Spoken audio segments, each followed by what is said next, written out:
Tara na kanta na Pilipinas, ipakita na ang galing ng Pilipino. Tara na kanta na Pilipinas, oh, tara na kanta na Pilipinas.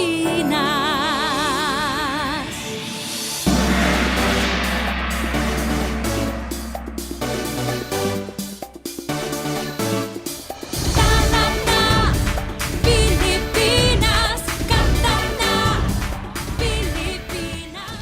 Ako po ngayon nagbalik sa media dahil ako po ay dating secretary ni Kabayan Noli de Castro. And then sabi ko nga po, ang media at police ay hindi magkasundo-sundo. Pero napasok ako sa mundo ng politika at nakita ko at nalapit sa akin ang PNP. Mas pinagtatanggol ko po ang PNP. Bilang isa sa public servant din po, ako po ay magsusuporta sa larangan po na makakatulong pa ako sa hangin ng PNP. Muli po, magandang hapon po sa inyo lahat. Aawitin ng buong bansa, ang galing mo kapatid kailanman.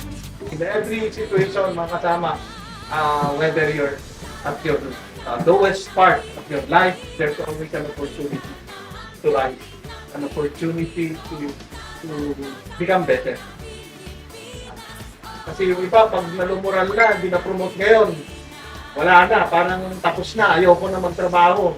Pag inutusan ako, ganun din yan eh, same napi sabi, same sabi, parang ganun yung mindset mo, no, mali yun. Dapat, kung you fail ngayon, hindi yung failure.